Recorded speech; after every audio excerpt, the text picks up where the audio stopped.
Um, we had a day and a half of very interesting discussions, and a lot of data was shown.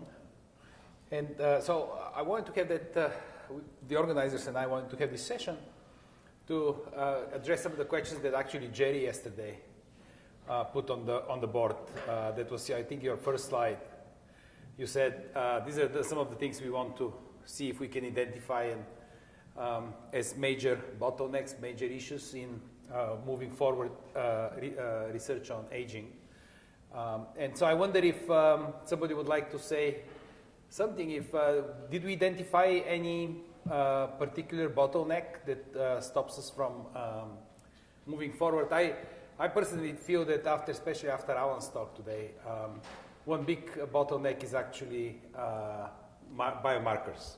That is something that you can measure and identify correctly with aging. We heard something about brain imaging, which is a great thing that we can do that, but I haven't seen such kind of measures like diffusion MRI being applied, for example, in other organs like liver and kidney, and in heart they have. People have looked in the heart, but I think that perhaps there is a lot of things that non-invasive imaging can help us to understand the progression of tissue architecture in aging. So let's see, is there anyone who would like to? Let me just give you a Yes. I just looked at what I wrote. So I said, what do you see as the big questions, challenges facing research in aging? And from my sort of take here, things like networks, memory came up as really big topics. You know, is there memory, and what are the networks, and what are things that may or may not be either epigenetic or genetic, which is kind of hard, I think, in a sense for you know, molecular biologists to fathom. So that was one of the big questions. We talked a lot about the areas. The second one, what's the most promising areas of aging research? We heard a lot, I think, at this meeting about genetic engineering, cell rejuvenation, maybe organ transplants in the future. We've heard a lot about stem cell biology, telomere biology. We've heard about caloric restriction. So I think we've covered in mitochondria, I should say, and the sirtuins. So we've heard a lot about a lot of the contemporary areas that people are investigating, but those are really focusing down on specific mechanisms that may not be the big picture of aging that I think the physicists are sort of more interested in. And so I guess the question that I phrased in my talk is, where is there the greatest need for breakthroughs versus where breakthroughs are most likely to occur? I'm sort of a incremental person and think that all the things that we heard about this meeting, we're going to be making incremental advances, but the question is, where are we going to make the big jump in understanding the whole aging process? And I think that's where the physics group here could actually be quite helpful, and the experimentalists could also help try to test some of these ideas. And we heard a lot of good ideas here. I think what we have to do is to argue that this is a beginning, that we've come together. I've learned a lot. I think I was sort of polling people. Some people may say, well, it wasn't as exciting. I didn't hear the breakthrough technologies I hoped to hear, so I could go back and write a new formula and things like that. But I think this is a beginning. I think that this is something that doesn't happen that often at meetings where two completely different disciplines talking in completely different languages, basically, try to get together on some common ground in order to try to think about ways that we can work together. And I know from my discussions with the organizers, one of the deliverables for this was to figure out how in the future we can work together, and if the additional smaller meetings or more ways of interacting to come up with ideas. I've certainly heard of a lot of good ideas that I think are susceptible to experimentation, and I think that's where the strength of combining disciplines will be. And so that's really was the main questions. I mean, there were some other ones, but those same questions were really posed over 10 years ago at the White House Conference on Aging. There's nothing really new about those. And the question is, while I think at the basic level we know so much more about cellular aging and maybe some aspects about tissue aging, we still have a long way to understand the whole dynamics of life strategies and how we go. Is it all built in from the beginning and it's all downhill from there? I always think of the analogy of mitosis, right? You put all the energy into making the mitotic spindle and getting the chromosomes to align, and then mitosis occurs in 30 minutes. It's all automatic. So are we doing that with human beings? Are we putting all of our memory in right from the beginning, and we're just basically a program that's going down that is partially modified by our environment? Or is there something not developmentally programmed, and we can change a lot of those? So I'd like to let Herbie and some of the others offer your opinion. This is your chance. Some of you have been pretty quiet here. Some of you have participated a lot. We'd like to hear from everybody. So Bob was the first one to raise his hand. And then Herbie. Okay, so I can think of a question that became clear to me listening to everybody else. It has to do with why different organisms have different characteristic timescales of life. Some are shorter than people and some are longer. And you already know enough to know that that's part of the animal's design. And we also know, by trying to push hard on human lifespan, that it's hard to push against the 80 to 100-year boundary for some reason. Now, it doesn't prove that you can't push against it. It just proves that it hasn't been easy so far. So there's a big question. What is the thing that allows some organisms to live much longer than others? Now, is it a chemical? Is it a particular gene? Or is it something systemic? In other words, is it possible that the big payoff of extreme extension of life, is that a turning one knob problem, or is it a turning many knob problem? Herbie.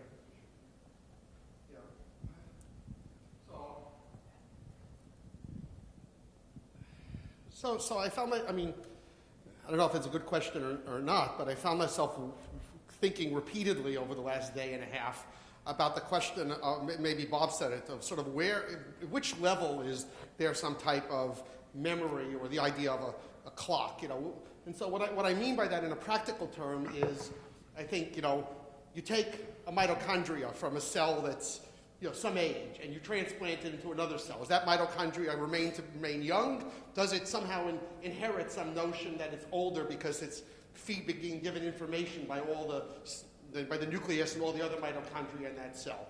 You take a cell and you put it in a new cell, you put it in an old tissue. You take an old cell and you put it in a new tissue. Is it a cell autonomous property, the age of the cell, that cell remembers that it came from a tissue that had been in a mouse for 3 years, or now you put it in a newborn mouse and it behaves like a new cell? What about an organ? So you can ask this question at multiple levels, and maybe it's some mixture. Maybe you put an organ. So you can ask this about organ transplants. Nobody present data about somebody 18-year-old dies in a car crash. You transplant their organ into somebody that's 55 years old. Is that organ behave for all measures like an 18-year-old organ and has none of the diseases or decays as we might measure by MRI that would be characteristic of somebody age 50? Does it inherit some characteristics from the fact that it's in an older body? So it seems to me one can measure those things. One can come up with some coherent way of trying to understand sort of where in this hierarchy is where is the age? Is it a distributed property? Are all these things contribute? And you get sort of mixed, or is it mostly at the cellular level, which is what it seems to me most of the biology is focused on? That the idea is that if we could just replace the cells with new cells, as in the talk we heard this morning, that would be the way to go, because that's where most of this age is, in the cellular decay. I don't know the answer, but I found myself repeatedly thinking about that question over the last day and a half. So maybe there's some way to proceed along those lines that would help me at least. Well, some biologists think that the cell is a basic unit of life. Right. That makes tissues and makes organs and makes... Sure. So, But you're arguing that you can take an acellular ECM and put cells in it, and the ECM would instruct those cells as to what to do. that's correct. Right? So that's a contradiction to the statement that the cells are where all the information resides. Well, that's true. But the external matrix by itself can't do anything. It can instruct, just like the snow. But I'm asking the question is, you're taking the extracellular matrix from an 80-year-old body of people, and you're putting your cells in. Those cells are being instructed to be the right kind of cells. Are they also being instructed to be older? So That's the type of question I'm trying to get at, is where exactly is this information? I mean, about aging specifically. I mean, information about what type of cell you should be, to some extent, is distributed, as you argued. So that's actually a good idea. And the idea might be saying, if extracellular matrix has memory and it can measure aging, you should be able to design an experiment with, let's say, an old lung matrix versus Yeah, exactly. That's the type young of experiment you're matrix, talking about. and ask do the cells differentiate, do they function the same on old decellularized Yeah. matrix compared to young? I mean, that's a totally reasonable idea, and I don't think anybody's done that. Well, So there's recently, actually- the last 2 weeks, there was a paper published that showed that if you take blood plasma from young, and you inject in old mice, then these old mice, GDF11. right? So There is some evidence that yeah. So first of all, Tom Rando figured that out years ago, and this is just now they discovered this peptide called GDF11. That if you take a young mouse and an old mouse and mix their circulation, so it's a parabiosis situation. There's this peptide in the young mice that goes into the old mice and makes the old mice look a little bit younger. And the trouble is that the young mice now look a little bit older. Okay, but that's an interesting result. I mean, Yes. along those lines, because it says that there's some communication that in some cases they average out the difference or something. Yeah, there's actually a fair amount of data on that, and the answer is it's really both.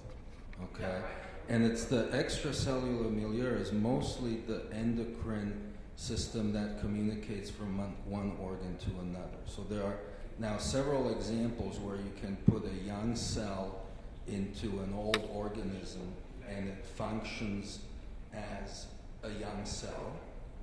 Or you take the extracellular milieu, for example, the circulating environment from an from an old organism, and that will make a young organism older. So I think there's communication in both directions. So to me that would be interesting to raise the question of, can it be quantified so that the physicists can actually... I think, I should add to that it really depends on what you're looking for. So, these experiments have been done, let's say, with the hematopoietic system, with the skeletal muscle, and it looks like, it's a little bit of a mosaic. Every tissue and every cell type kind of does, a slightly different thing. So, for example, bone marrow, in that situation, the niche is very, very important. So if you put, young bone marrow into an old individual, it doesn't really function. So the cells are compromised in that environment. But there are counterexamples. So can I ask the biology people another question? So does it make sense to focus our efforts on one particular system, let's say the immune system?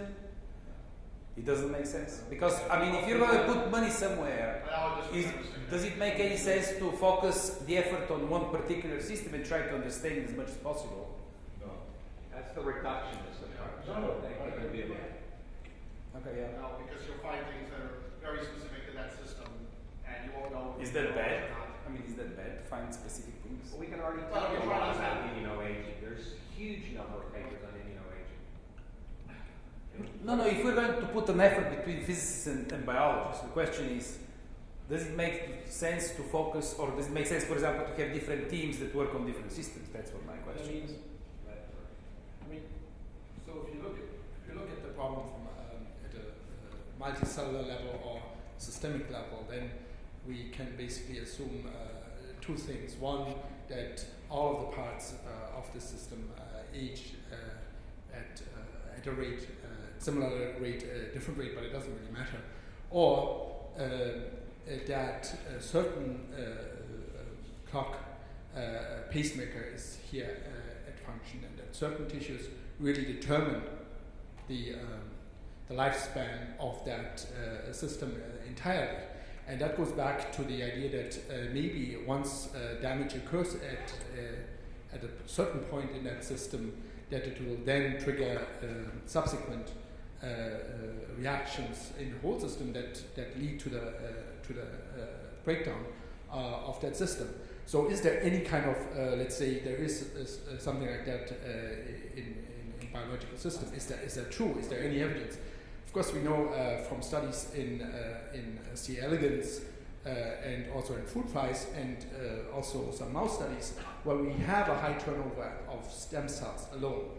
And here I'm referring, for example, in a hematopoietic system, that actually the whole body and these organs, tissues, other tissues than the ones that are supplied by these local stem cells actually age too. So in other words, there's a communication here in between these different parts of that systems.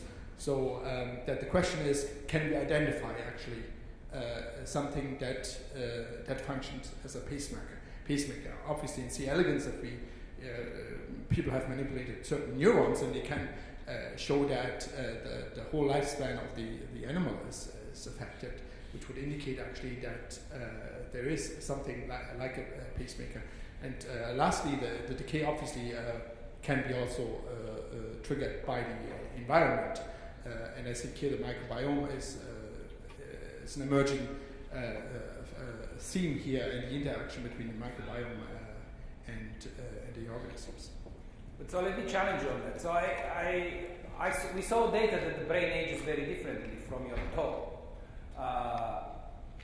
One loses neurons, the other one is aging apparently by some other means, and different organs have different capacity. Your heart doesn't have the huge capacity of your liver.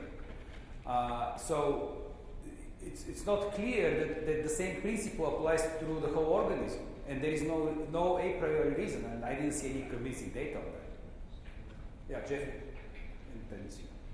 Well, let's see. First of all, I think there are two big conceptual questions that kind of permeated some of the discussion, and they've already come up in the discussion this afternoon. One is the question that you're bringing up, was just brought up. The question as to how localized is aging versus how systemic is it. And I would argue that there's lots of evidence that it's systemic, and I would simply argue that that if you believe that, you don't have to believe any of the theory I showed, but you do have to believe the sense of the data. And the data sort of says that the same stuff, if it's the size of an elephant, that's longer than if it's a little mouse. I mean, so either each species has its own individual way of aging, in which case it's kind of weird that it would end up having some systematic behavior which is connected to other things and which express invariance in terms of molecular phenomena as well as macroscopic phenomena, heartbeats or numbers of ATP, for example, and so forth. So that suggests, at least, strongly suggests that there's a large systemic component, but we need to understand that. To what extent is it systemic, and to what extent is that connected to the local? Because obviously there's a bit. Let me finish. Sure. That's the first point.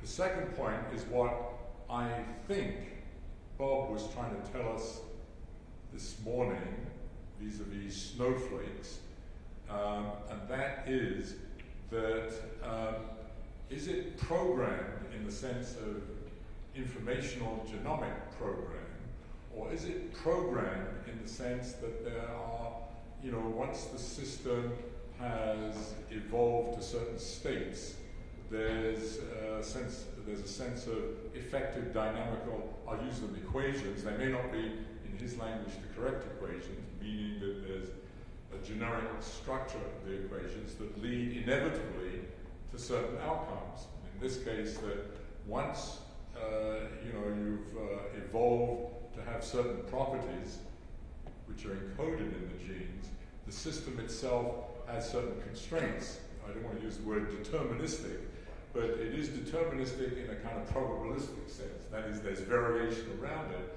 so that once the system starts, and what is programmed in is that it has certain parameters that determines that if you are a human being, you're going to live with the order of 100 years. You may just live for 50, you may live for 120, but if you're a mouse, you live for 2 or 3 versus an elephant lives 75. But those things but that is somehow constrained or determined by the equations, if you like. I mean, So can I make a suggestion?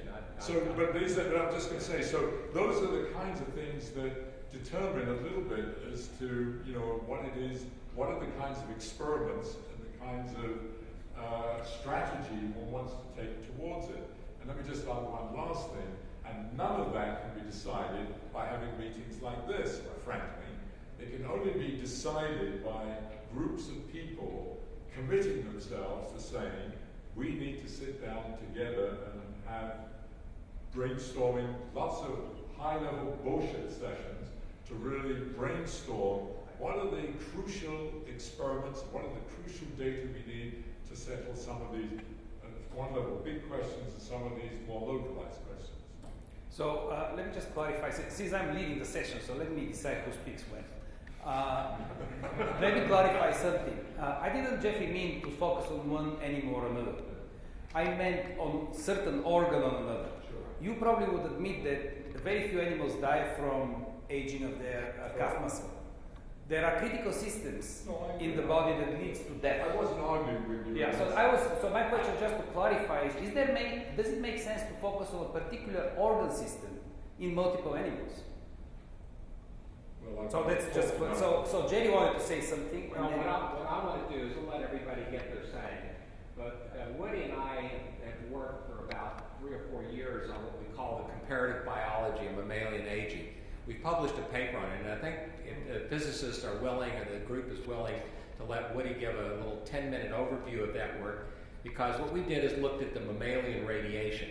We worked with the San Diego Zoo, and we looked at cells from 50 or 60 different animals in the mammalian radiation, and looked at a variety of things like telomeres and DNA damage and things like that.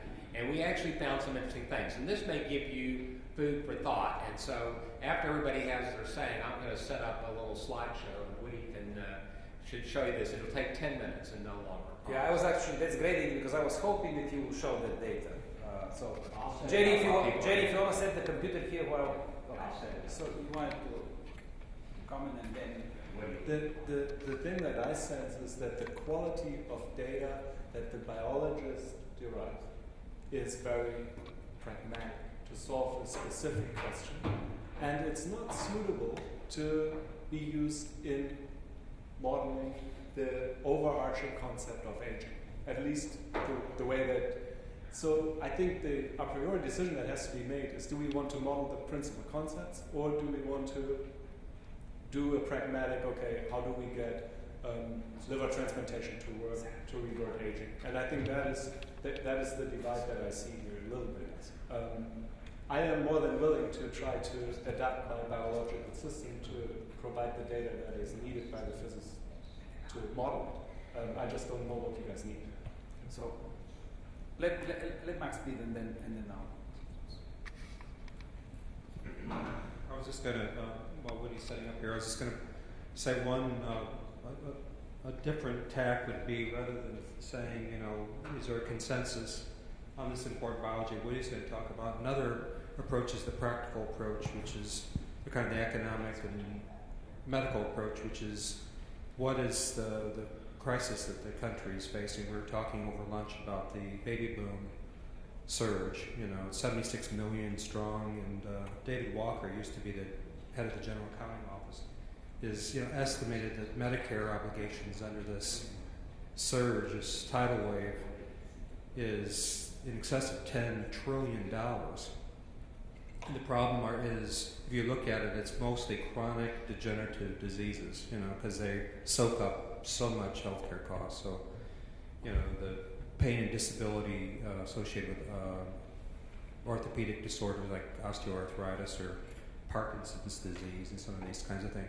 So if we backed away and also looked at this from the dimension of what problems are countries facing, of course now I'm making a pitch about regenerative medicine, but targeting our efforts toward ameliorating some of these chronic degenerative conditions that are soaking up so much healthcare dollars that most of us would agree if we put our heads together in the United States, we could probably come up with some novel technologies to address, and the cost savings to the United States would be trillions. I mean, there's an economic forecast of this, trillions of dollars. Certainly would fund the basic research to get it done. So Al.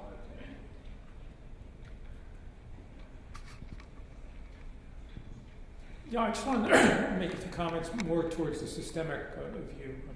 I study the immune system. It's not a static system.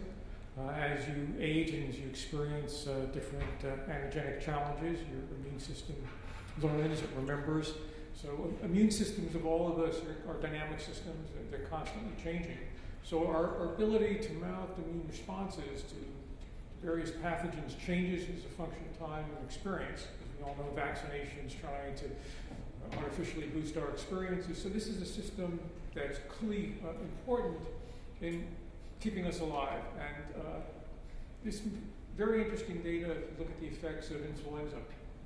So if one studies the season, influenza is seasonal. In the winters, you get more and more cases.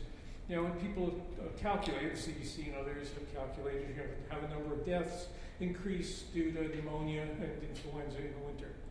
However, if you look at death by all causes, you find exactly the same seasonality.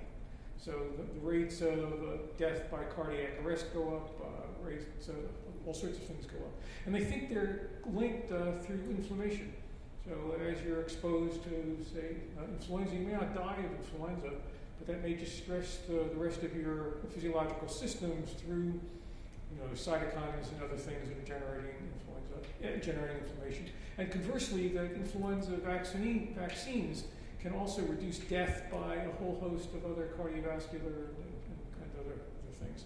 But the point in terms of aging is our immune system is dynamic, it's changing, it's not having to do with what goes on as a property of a single cell, but it's changing because of all of our experience.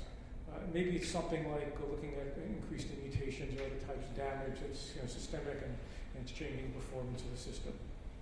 So you're making an argument for focusing on the immune system. Well, I'm saying it's definitely a part of it, and it's something that's evolving and changing in time as we experience more. I don't know if I want to use the word age, but it's as we live longer, experience more changes in the environment. So, in your opinion, if we could learn everything about aging of the immune system, let's just say we had a perfect world, and we could learn everything in the world about it, do you think we would understand anything significant about the aging of the whole range?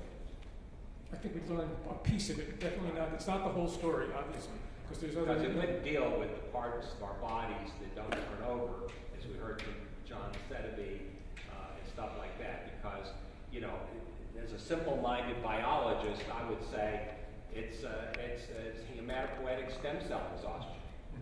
That explains all of immunological aging, and I'm very comfortable with that decision. But we can. I'm probably wrong because that's simplistic and naive. But I'm just saying that I don't know what would be the deliverable from that type of effort between physicists and biologists, and that's what we would have to define.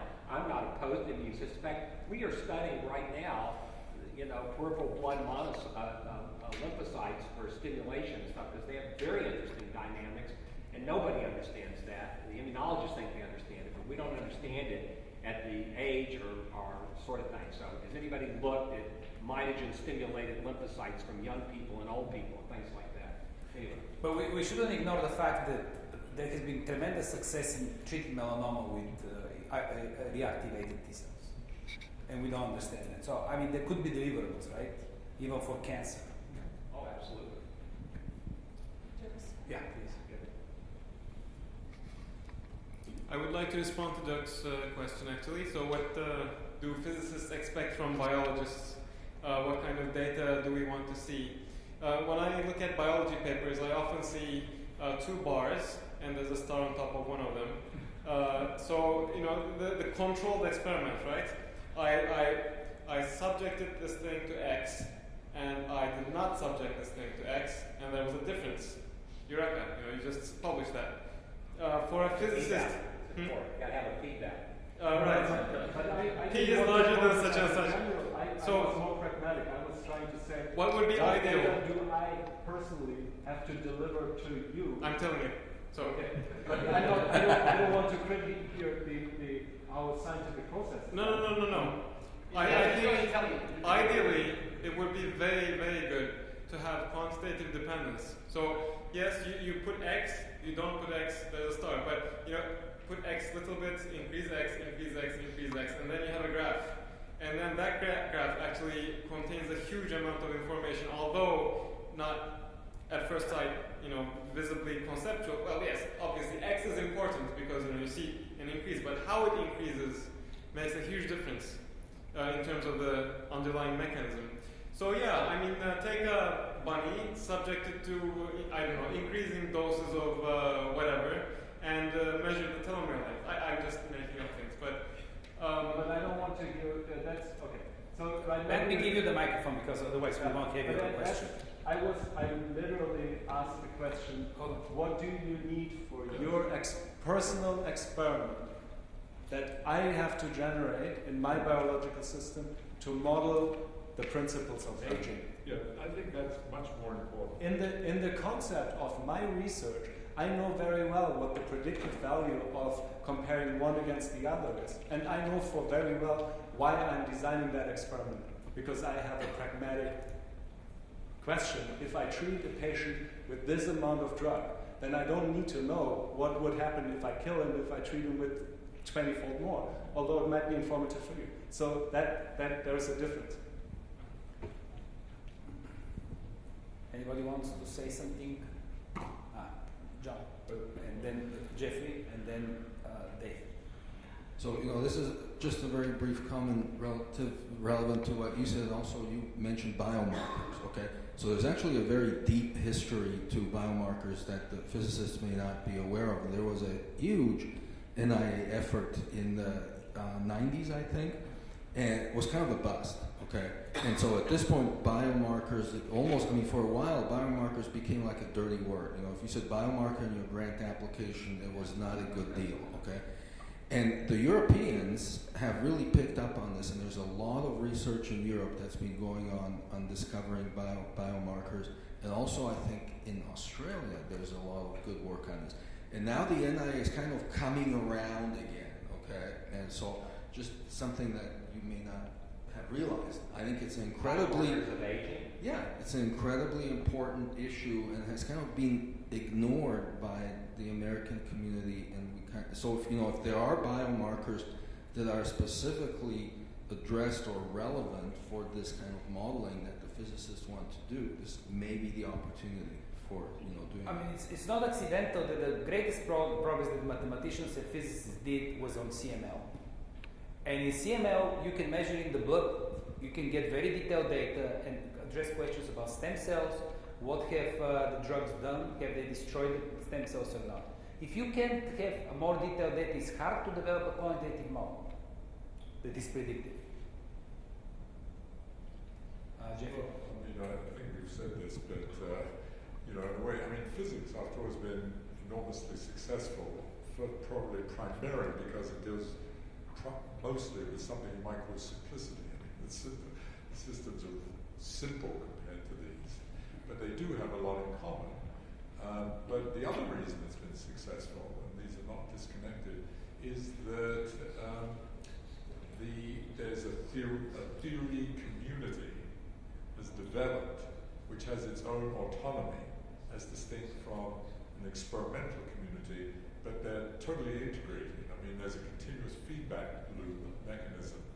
So, I've worked with biologists very closely for now almost 15 years, and that barely does exist in biology. That there isn't that. First of all, there are very few autonomous biology theorists. And secondly, there isn't that kind of continuous iteration. And so this is a generic comment, nothing to do with aging particularly, but taking it to aging, as I said before, that I think it's really important if one is going to make progress in terms of physicists and biologists playing a role in this, if there is something to be gained, and that can be questioned even, I suppose, but if there is something to be gained, it does require a kind of cultural change, actually, maybe on both parts. I'm not, it's not just the biologist, but the physicist needs to, because the physicist needs to get involved and try to learn that language and a different way of thinking about some of these questions, and to recognize. So, for example, I'll give you an example, because you brought up, Devish, this question. Absolutely right. I mean, much better to have, things as a continuous variable, so you see. But look at his experiment, the caloric restriction. It's been 30-odd years with 30%, right? What would be great is to have 5%, 10%, 50%, all the way up to 100%, in which case you'd be 150 years old by the time that would be done, right? I mean, this is sort of recognized. We probably could predict the answer for 100% restriction. So there we get 2.0 and 100%. I give that as an example, but there's all kinds of restrictions that a physicist doesn't quite appreciate in terms of what biology can do. And on the other hand, biologists kind of work, as you say, in a pragmatic way. This is what I can do, so I might as well measure it. I mean, I'm making a cartoon out of it. And this is what I think might be happening, so we'll measure this, we'll measure that, and so on, rather than having a conceptual framework or a theory. And by the way, one of the things I think we learned in physics, the wrong theories can be really interesting and important. So, Dave, in fact, and maybe we should have then Woody talk, because I'm sure that more discussions and questions will come after his but I would be very happy if one collaboration comes from this meeting. We'll be very successful. I was wondering if it's possible to think about a synthetic cell which has much fewer knobs than, say, real cells, in order to see if some patterns of aging and things like that can be engineered there. I asked this question because I don't know if it's possible, and secondly, the synthetic biology made a lot of progress in designing circuits which mimic some of the signaling networks that we see. And I wonder if similar thing can be done or has been done. People have been trying. Jack Shostad's group has been working on this for decades, but we're not quite there. We haven't reconstituted a living cell yet. Minimal living cell. Not minimal living cell. cell. Minimal living cell. He's getting better, and that is something I think is possible in the next decade or two. And something might be.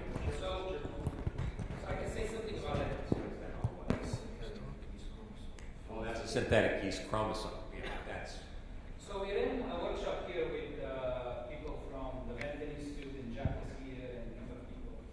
And the conclusion actually from that meeting, and Carl Morgan was one of the organizers, was in fact when you look at minimal genomes, that it's extremely important what's in the environment. So what? Extremely important what's in the environment. The minimal genome is not determined without the environment. If you give all the amino acids and everything to a cell, you can get very small. We see that. Genome. Yeah, small So then there's the big question of the environment, which we didn't touch here at all. I can say something after what he's talking about that, because we've actually tested that with a variety of them. I just wanted to make people aware of a resource that might be useful to the modelers. Thank you for bringing up the primate experiment again, and circling back to what John is saying about biomarkers. About 20 years ago, the NIA funded us to develop a primate gene database. And we've been accumulating longitudinal data, very rudimentary things, body weight, CBCs, and serum chemistries. Now I think we have 17 non-human primate species represented in the data set. and approaching 1.5 million data points. And this is freely available. All you have to do, well, we call it IPAD, for Internet Primate Aging Database. It was established before Apple did their thing. It used to be that if you Googled iPad, you'd get primate aging database. But for any of you who like to work with large data sets, it's there. And I appreciate suggestions about what we might try to add. One thing we are in the process of adding now is dates of death for these animals, so that the data will be informative about predicting remaining lifespan.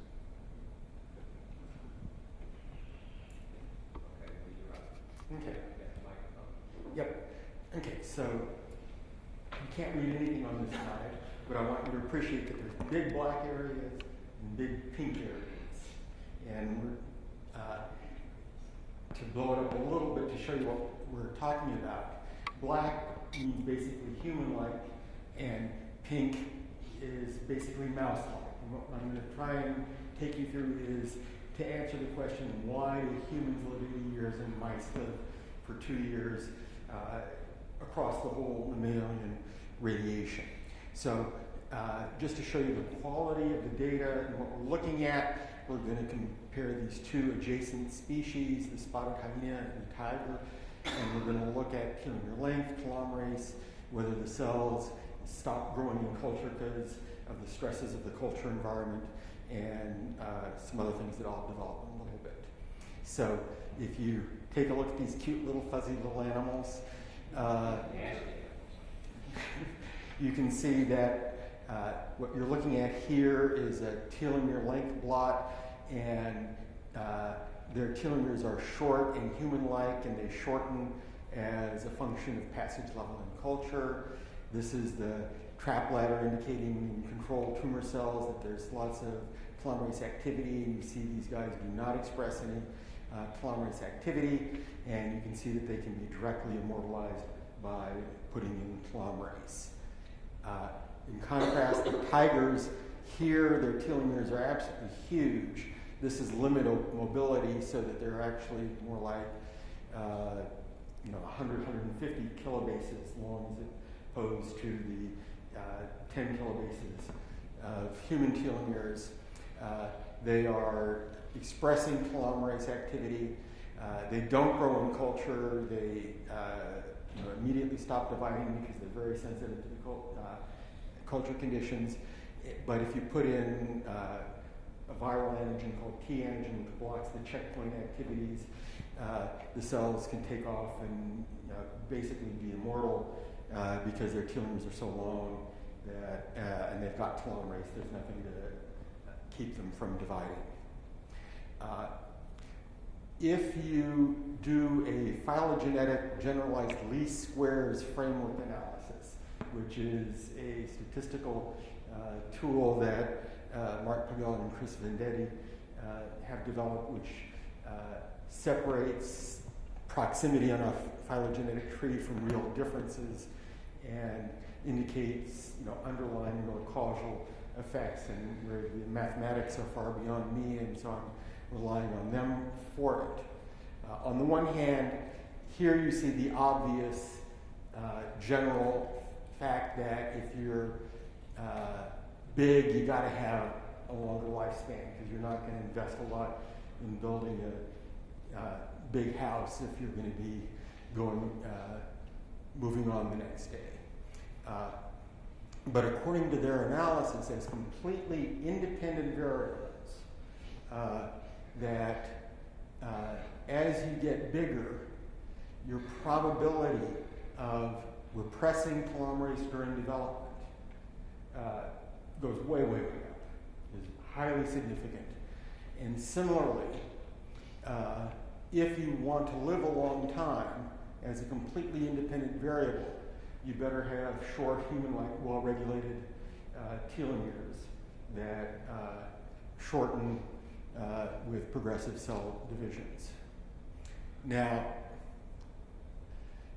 we know from lots of biology experiments that cell division is the most important driver of mutations.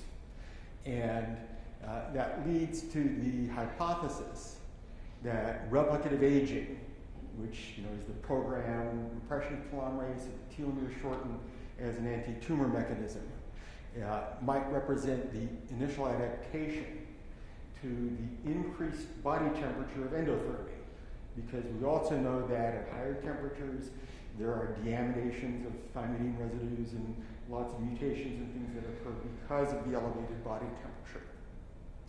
So with that as a background, there are at least 5 to 7 times marked by these red dots where there were transitions between repressing telomerase and having short telomeres to not repressing telomerase. And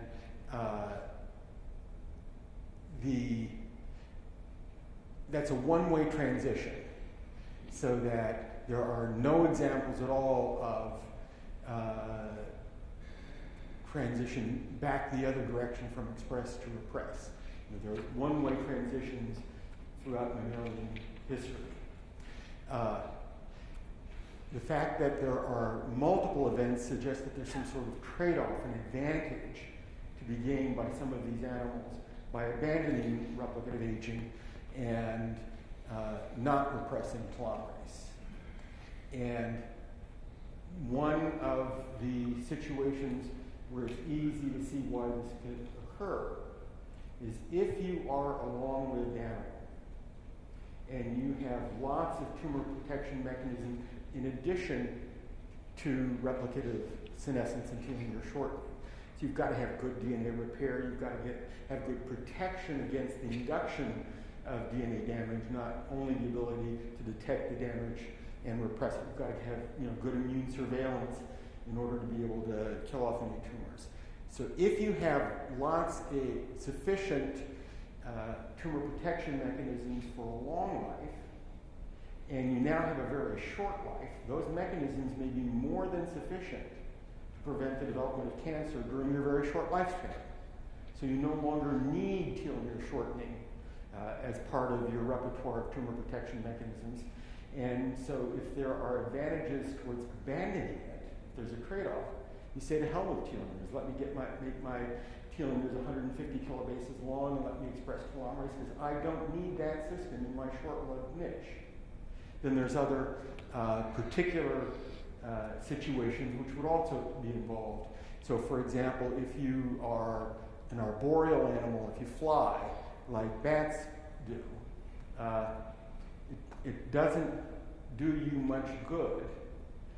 You can't contribute to the well-being of your offspring by remembering that there was a tsunami and that when there's an earth, when the water goes out, you better go to higher ground. If you can no longer fly and you're on the ground and you're going to be eaten the next day because you have no protection against all those predators. So there are also other niches like the bats over here where they don't use replicative aging because it's incompatible with the ability, the all or none nature of a flying lifestyle. So, what are some of these trade-offs? We know that oxidation protection is, oxidative damage is a major source of damage to telomeres. And if you develop very, very long telomeres, so it didn't matter if you damaged them and whacked off a big piece, or if you're expressing telomerase, so it doesn't even matter if you whack off a big piece, you've got it so you can build the telomeres back up, then you might be able to invest a whole lot less in protecting your telomeres so that they can actually effectively count cell divisions and shorten and so forth.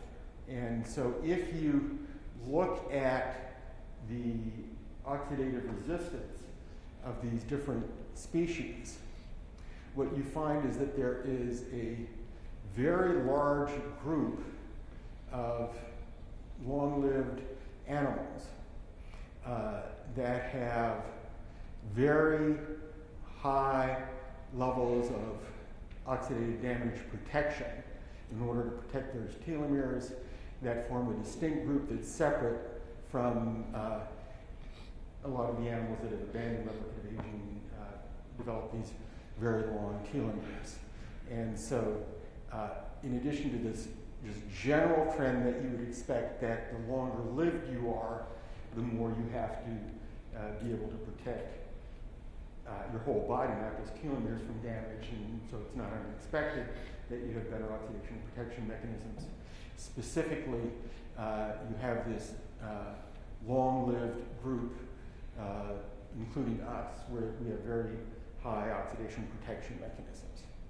And so the bottom line in this is that as completely independent variables in terms of lifespan, that if you want to be big, you need to repress telomerase. And if you want to be long-lived, you need to have short, well-regulated telomeres that can cancel divisions and give you this extra added protection against the onset of cancer. And that all these are going to be responding to the ecological niche in which you're occupying, and if there's high rates of predation, you're likely to be dead in 2 months. You're going to invest a lot in the production and not in protecting your telomeres, and you're going to die. Okay, questions? That answer your question, Jeff, about mice versus man? No. Can we get Well, it doesn't. So is there like a lifespan at which telomerase is expressed below? So basically, most mammals are long-lived, living longer than 15, 20 years. Some horses are 25 years. We as a kingdom, not a kingdom, a superworld or whatever it is, tend to be very long-lived and have short, well-regulated telomeres. And it's primarily if you've come from that long-lived niche and then occupy a short-lived niche, that's when you are free to abandon replicative aging and adjust your biology to the fact that all your tumor protection mechanisms as a long-lived organism are now sufficient to prevent cancer, so you don't need replicative aging. Yeah, can I ask a question? This is quite interesting, and the theory that goes with it is plausible, but doesn't that lead again to the conclusion that telomeres are a detail that is a defense mechanism against something else, but it's not the nut of aging? The nut of aging is rather more universal than telomeric shortening. Oh, I would be the last person in the world to say that the only or even primary cause of aging is telomere shortening. I think it is an important contributor among many different things to the aging phenotype, in that in many tissues, particularly once one has survived to 80 years old, that telomere shortening and the consequent limitations on, for example, stem cell function and repair of tissues may causally contribute a lot to the limitations in ongoing decline. So I had a similar question, and I would put it slightly differently, more provocatively maybe, but the telomeres are a result of aging. I mean, you could turn it around, in principle. But I'll tell you what my real question is, actually. It goes to about the previous discussion. Is there a graph that you could draw for how the length of a telomere, the average length of a telomere, depends on the size of the atom? At birth, you mean, or as a function of time? It's got the figures in it. As a function of time. As a function of one is that I asked this yesterday, I think of you, was that do you see it, to see actually the graph, and you had some of it in there, you had that break, right?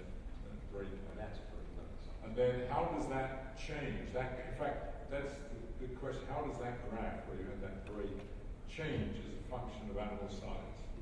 So we actually do not have the data that you would like there because of a peculiarity about telomere biology, which for reasons that we really do not understand at all, you have your telomere proper, which is composed of these repetitive PPAGG sequences.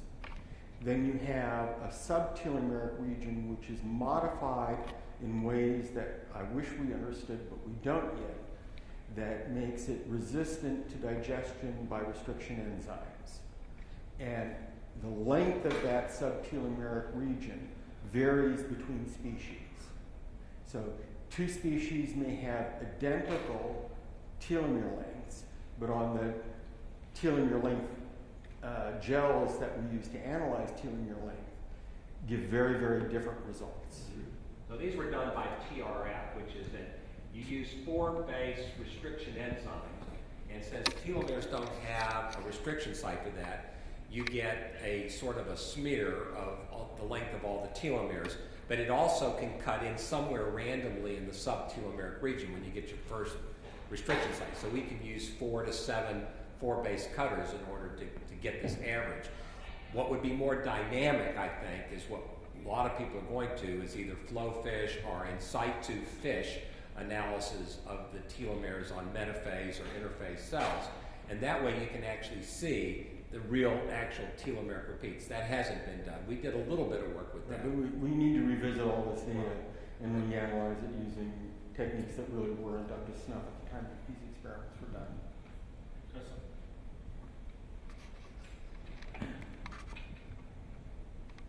So my question is a little bit like Bob's. Is it correct that telomere is one of the knobs that I can actually turn off, on, and then correlate it with some aging patterns? Or is it just... Talking about in animals or in cells? Both. In cells, it's absolutely clear. It's absolutely clear. We have taken telomerase. We have taken the TERT gene and put it into cells at a certain age with relatively short telomeres, left it in for 2 weeks, then flocked and took it out, and we doubled the lifespan of those cells. So we know... In animals, the work just is, if you do it in mice, they already have long telomeres. So where are you going to put it in?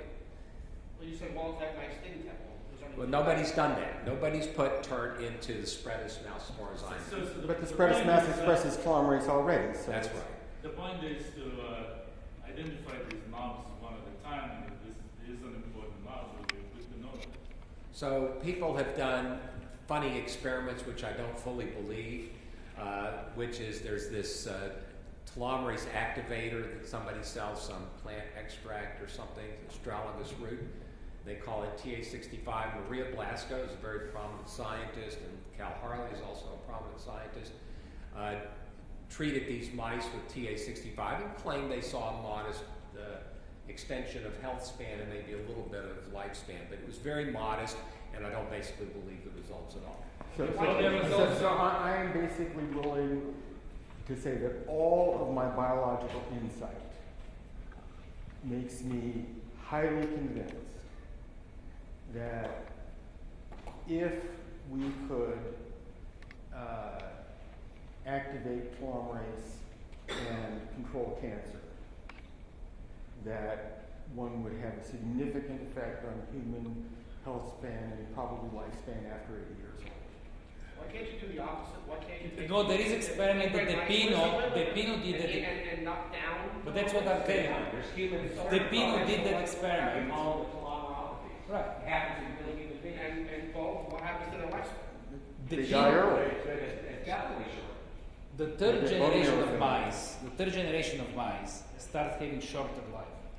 That was the Pino's. Yeah, I think that's right. That was it. So, Woody, that's the point you're making, that it's important. Yeah. I don't think it's important when you're young. But once you've lived long enough so that sufficient telomere shortening has occurred in order to start compromising regeneration and repair, then you're in trouble.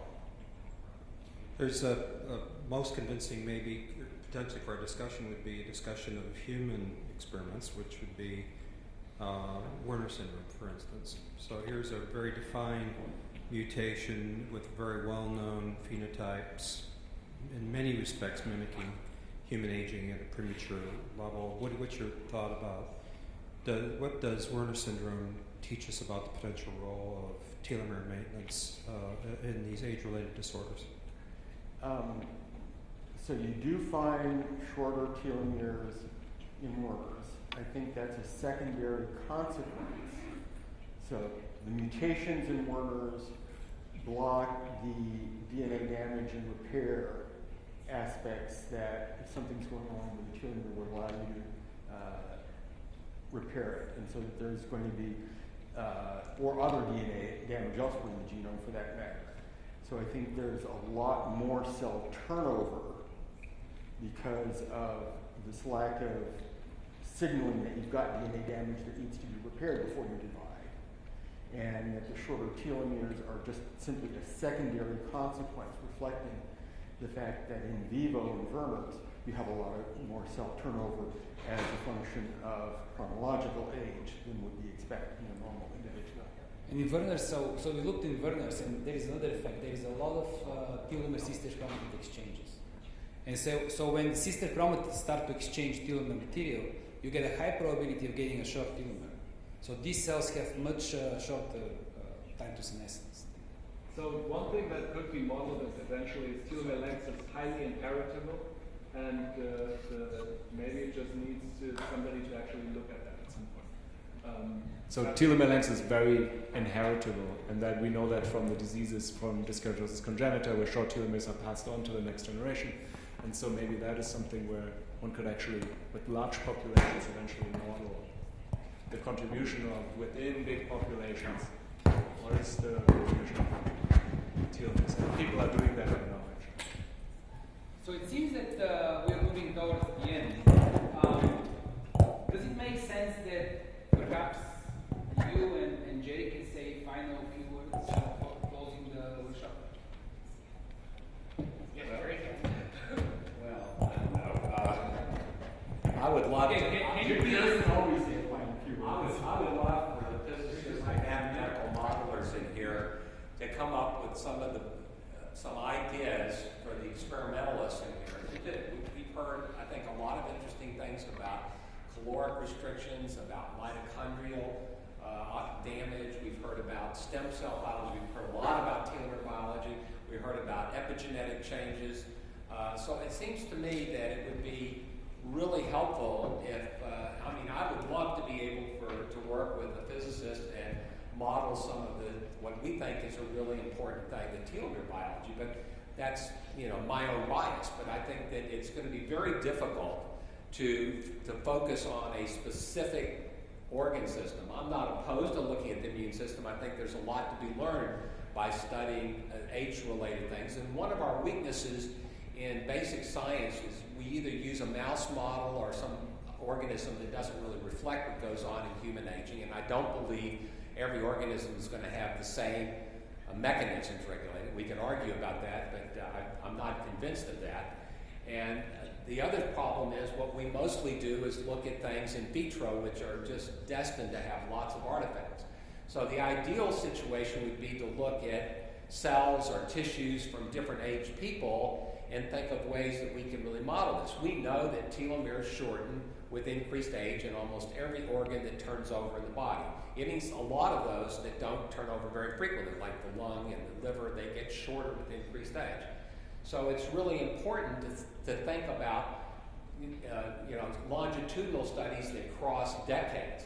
I've always argued that we are really poor at measuring decade-long things, but yet we know they exist. We talked about this earlier, that how does the body know when to go through puberty. You can argue, well, it's hormones, dummy, it's nutrition or whatever, but it's a clock. It doesn't happen when you're 6. It doesn't happen when you're 20. It happens somewhere between 11 and 13 or so, right? Maybe within a year or two of that. So how does the body know? What's the counting mechanism?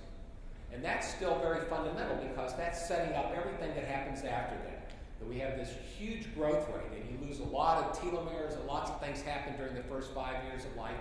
And after that, we have another program that says you need to go through a maturation phase. And it's sort of like your snowflakes. I was sort of thinking when you were saying that it's a development, a fetal development thing, a newborn phase, a young adult going through puberty, an adult phase, and then a senior, old snow phase, as you called it. So it seems to me that if we can just come up with some ideas, I think that you would get a lot of support from most of the people that are here at this meeting to try to work with you.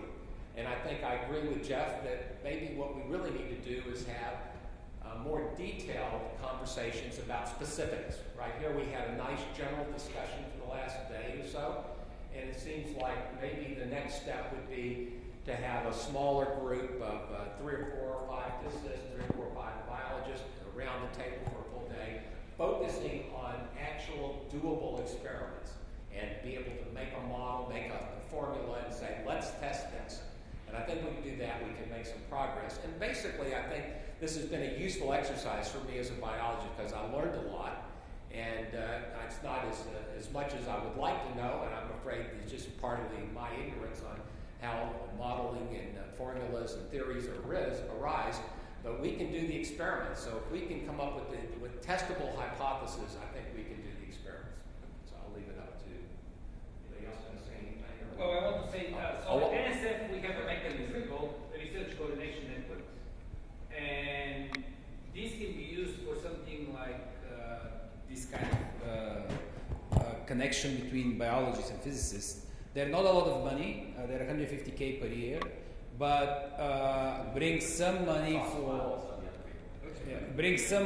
to actually make a network of people that are interested in the same subject. So I'll be very happy if people want to form one of those or 2 of those. I'll be very happy to. Okay, great. So that's an incentive. They just threw a carrot out there.